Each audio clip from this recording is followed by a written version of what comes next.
So a month ago, I had to say goodbye to my almost 11-year-old cat, Peach, and I feel like no one ever talks about the grief of losing a pet, especially so suddenly.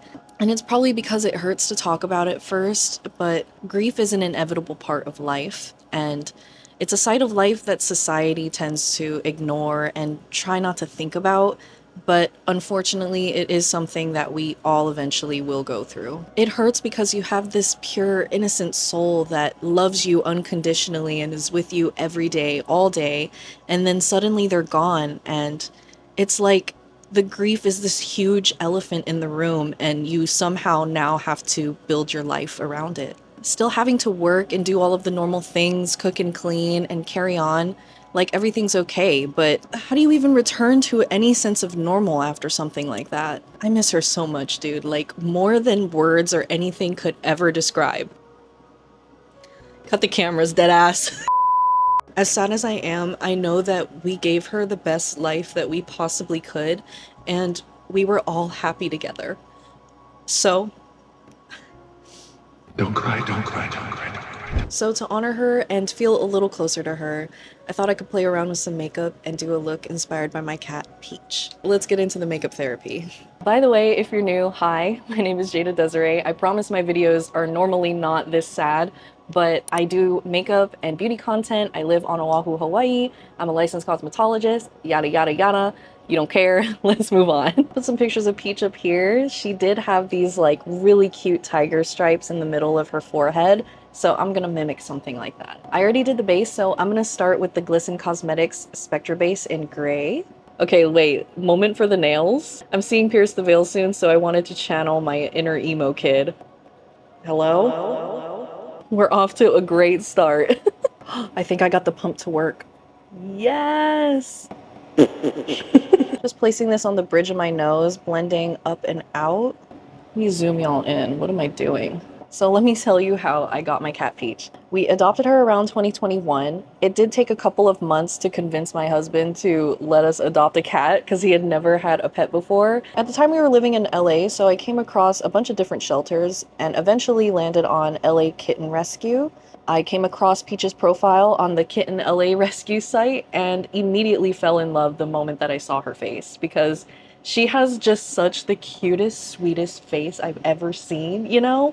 When we first adopted her, she was around 5 or 6 years old, but we didn't really know her exact age because they did find her on the street and she already had like a bunch of kittens. So we don't really know what her actual age was.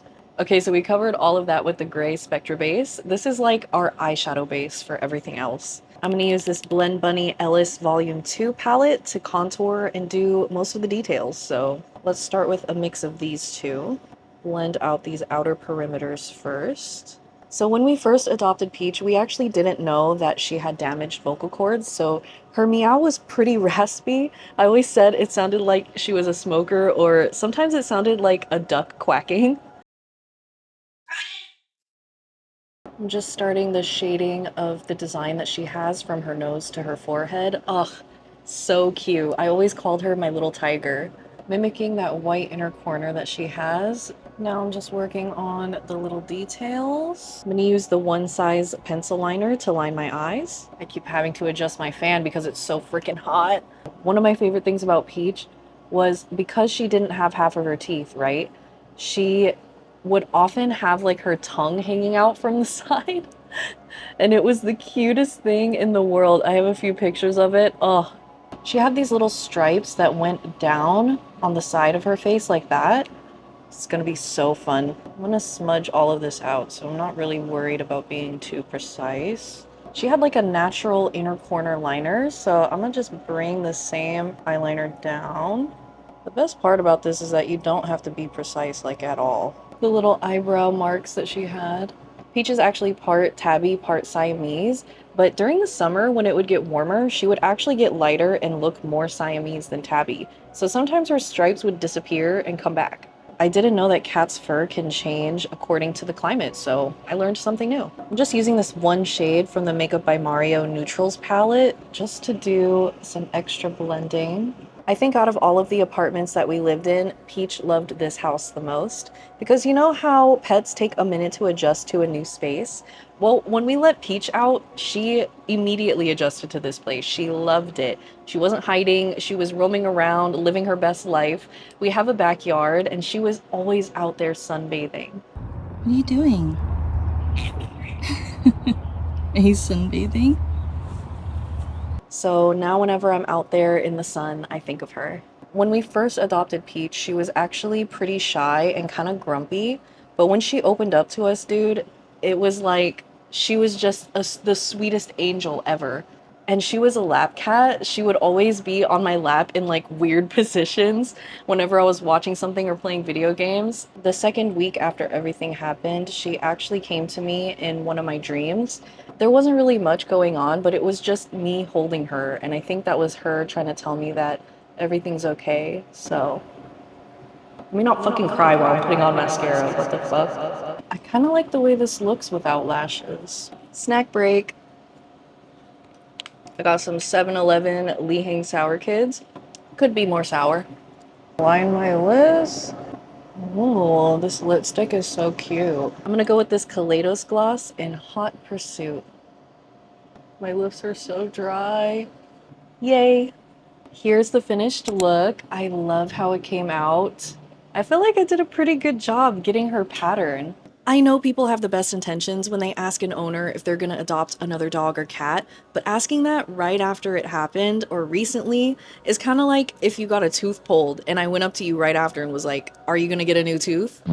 That maybe wasn't the best analogy, but it's not gonna be the same tooth, right? At the end of the day, we're all just human beings trying to find connection with each other because life is so short, and grief reminds us to have gratitude for the moments that we do have. Ooh, jump scare. You're probably like, whoa, what's going on here? That's a story for another day. I just want you to know that if you're going through the loss of a pet specifically, that you are not alone, and it is a different kind of grief. People will say to just get over it, but grief isn't something that you just get over. It's something that you go through. Here's some of the things that I've been doing that have been helping. Journaled my feelings and talked about what happened and how my life has changed since then. Talk to Peach every day at her altar, and I bring her flowers and grass. I just got a locket and put her pictures in it. Steven and I are in the process of hand making and painting a really fancy incense holder for her altar. Almost 6 years together with Peach did not feel like enough at all, and I just miss her every single day. I loved our life together, and I will cherish those memories forever. If I sound nasally, it's because I've been crying while editing this video. I actually filmed this like 2 weeks ago, and it's taken me a long time to edit because it's been really hard to go through all of the pictures and videos of her because I just miss her so much. But yeah, anyways. Thank you for letting me vent. I really needed that. This video was honestly so therapeutic for me. This was more for me than for you, so if you made it this far, thank you so much for watching. I really appreciate you, and I'll see you around. Bye!